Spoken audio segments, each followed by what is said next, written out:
मृत्यु अवस्था आने के पहले, चलो वृद्धावस्था का तो समय हमें पता है कि इस शरीर की वृद्धावस्था लगभग इतने वर्ष बाद आ जाएगी, लेकिन मृत्यु अवस्था तो 1 सेकंड के बाद भी आ सकती है। इसलिए हमारा ये जो वर्तमान समय चल रहा है, ये भगवदाकार वृत्ति से युक्त होना चाहिए। वृद्धावस्था के आने के पहले भगवत प्राप्ति कर ले, ये बात तो समझ में आ जाती है कि 60, 70, 75, 80 इसी को वृद्धावस्था कहते हैं। आजकल तो 60, 70 में राधे श्याम हो जाता है। अब तो जवाने नहीं समझ में आते कि जवान कौन है भाई, कैसे समझ में आएंगे जवान। 15-16 की अवस्था है, आप अभी सुने थे प्रश्न उत्तर में, एक ने कहा हमें बहुत निगेटिव विचार आते हैं। तो भैया ये तो पाप का लक्षण है। आप पाप कर्मों से अपनी वृत्ति को हटाइए, नहीं तो नकारात्मक सोच आपको नष्ट कर देगी। क्या करते हो तुम? उनका 5 बार हस्त मैथुन नियम से रोज करता हूं। अब आप विचार करो, इस विषय पर ना तो कहीं चर्चा होती है और ना कहीं कहा जाता है। छोटे छोटे बच्चे ऐसी निकृष्ट आदत को प्राप्त हो गए, अब ये जवान होंगे, अब इनमें भगवदानंद की आकांक्षा जागृत होगी, ये कहीं सतमार्ग जान पाएंगे? कदापि नहीं। जीवन ही नष्ट कर दिया। शास्त्रीय सिद्धांत है, गुरुकुलों में इसीलिए बच्चों को रखा जाता था, चाहे राजा के हो चाहे प्रजा के हो। ब्रह्म ऋषियों के शासन में 20-25 वर्ष तक ब्रह्मचारी रहे। वृत्ति निवृत्ति मार्ग पर तो वैरागी बन गए, प्रवृत्ति मार्ग पर तो गृहस्थ में गए। कुछ समय तक गृहस्थ में रहने के बाद स्वतः पूर्वाभ्यास ब्रह्मचर्य का उनका जागृत हो जाता और वो चौथी अवस्था तक भगवत साक्षात्कार कर ही लेते, क्योंकि नींव बड़ी मजबूत थी। अब छोटे छोटे बच्चे स्मार्ट मोबाइल, आचरण, गंदे दृश्य देख देख करके गंदे कर लेना, कैसे उनके अंदर ये बात आएगी कि वृद्धावस्था पहले भगवत प्राप्ति कर लें? जरूरत ही नहीं भगवत प्राप्ति की, उनको आकांक्षा ही नहीं, जानते ही नहीं भगवत प्राप्ति क्या है, क्यों करना चाहिए। वो बस वो चाहते हैं, जो दृश्य देखते हैं वही करना चाहते हैं, जो सुनते हैं, जो बोलते हैं वही चिंतन होता। जीवन एकदम नरक बन जाता है।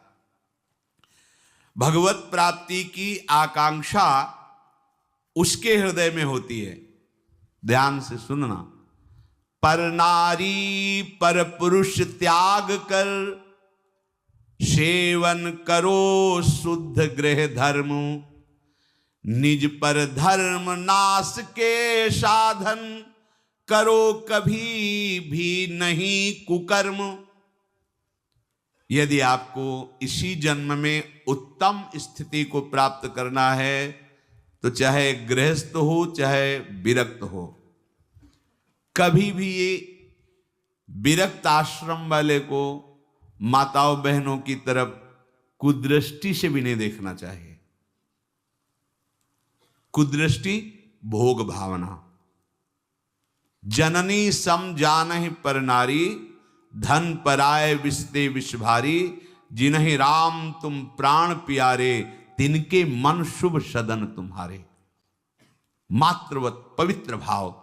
आपने को तो श्री जी की सखिया है, जैसे ललिता, विशाखा, चंपक, चित्रा, तुंग, विद्यारंग देवी, इंद्रलेखा और सखी सुदेवी, सकल यूथ हित सेवी, ऐसे ही चराचर की जितनी शरीर में भावना हम पवित्र कर पाएंगे उतने दोष हमारा नष्ट हो जाएगा।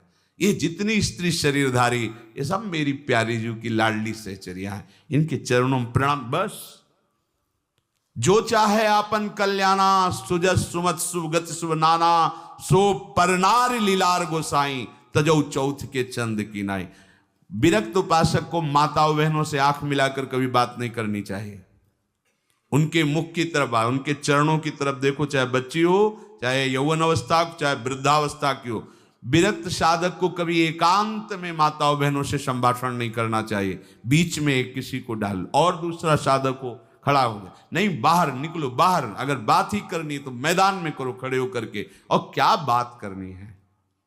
हम भगवत प्राप्ति के मार्ग में चले, हमें क्या बात करनी है? बहुत सावधान रहना चाहिए। गृहस्थ धर्म के उपासक को यदि ब्याह हो गया है तो अपनी पत्नी से वो भी धर्मानुकूल, पशुवत व्यवहार नहीं। और पर स्त्री की तरफ तो दृष्टि ही ना करे भोग वृत्ति की। अगर की तो सारे सुकृत नष्ट हो जाएंगे, चाहे वो स्त्री शरीर चाहे वो पुरुष शरीर हो। इसलिए पर नारी पर पुरुष त्याग कर। पर ये सत्संग जिनके कानों में नहीं पहुंचता है, शास्त्र स्वाध्याय नहीं करते हैं, वो इसे मनोरंजन समझने लगे, इसे धर्म नहीं समझते, वो इसे मनोरंजन समझ। क्या इसमें बिगड़ जाता है? जो शास्त्र हैं उनका स्वाध्याय कभी करते नहीं। अब उनको जो समय मिलता है तो नौटंकी नाटक सिनेमा देखते हैं, जिनमें यही सब की पुष्टता होती है, इसी की बाहुल्यता होती है, वही दृश्य देखते हैं।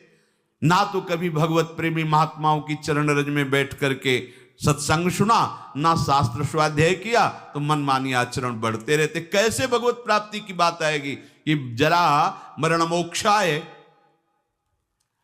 अगर गृहस्थ धर्म में है तो शुद्ध कर्म करे, जो उसके शास्त्र अनुकूल वर्णन किए गए, वो भी सत्संग से ही पता चलेगा शुद्ध कर्म क्या है, अशुद्ध कर्म क्या है। जो दूसरे के धर्म का नाश करता है, कुकर्म करता है, वो कभी साधन मार्ग पर कैसे चलने की सोच सकता है? अगर कहीं उनके अंदर थोड़ी श्रद्धा भी बनती है तो भूत प्रेत की पूजा करता, करता जो तामस व्यवहार, अंडे मांस शराब उड़ाता, चोरी का करता व्यापार, रखता मन में वैर द्वेष मद, करता जो हिंसा व्यभिचार, होता घोर प्रेत वो, पाता असहनीय यातना अपार। जरा मरण मोक्षाय नहीं, वो प्रेत बनेगा।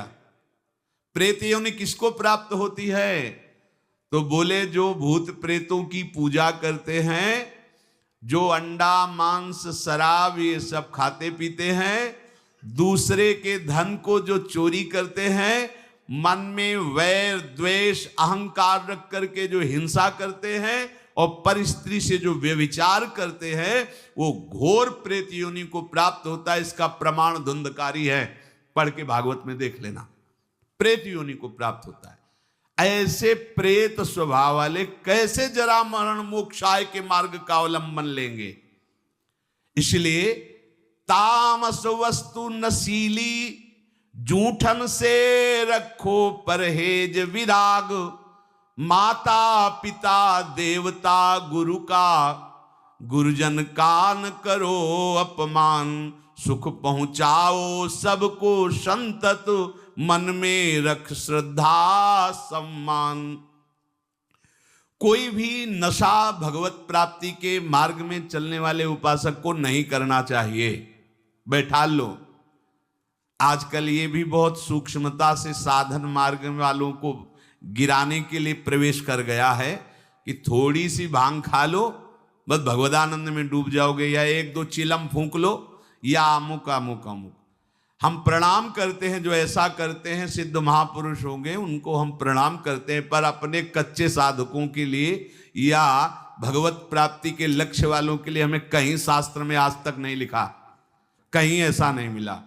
कुछ लोग उदाहरण देते हैं कि भगवान शंकर भी भांग खाते हैं।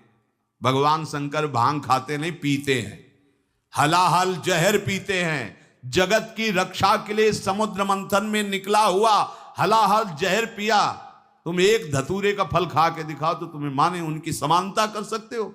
जगत रक्षा के लिए भगवान, और यहां से नीचे उतरने नहीं दिया है। यही है नीलकंठ। तुम एक घूंट पानी आरोक के दिखाओ, एक बूंद पानी चला जाए, खोक खोक करते रहोगे। पूरा हलाहल जहर समुद्र मंथन का यह आरोक लिया है, इसलिए नीलकंठ भगवान उनको कहा गया। कहते भगवान शंकर गांजा पीते, कभी देखा चिलम उड़ाते हुए भगवान शिव को?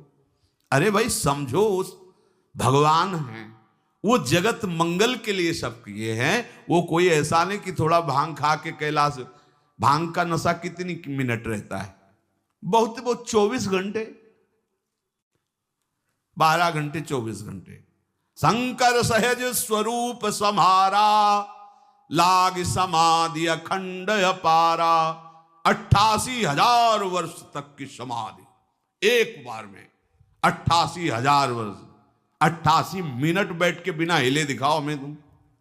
88 मिनट बिना हिले डुले पद्मासन लगाओ और 88 मिनट बिना हिले डुले, शरीर कांप जाएगा। महापुरुषों के सत आचरण का तो अनुकरण नहीं करते, और उनकी जो महामहिम जगत रक्षा के लिए वृत्ति, उसको बोलते भगवान शंकर नशा करते। कोई भी तामस वस्तु, नशीली वस्तु अगर स्वीकार करेंगे तो शुद्ध भजन नहीं हो पाएगा। इसलिए जो कर रहे हैं वो सिद्ध है, हम प्रणाम करते हैं, हमारा निषेध करने का कोई बल ही नहीं है। शास्त्र कह रहा है तामस वस्तु नशीली, कोई भी नशा नहीं होना चाहिए साधक के जीवन में।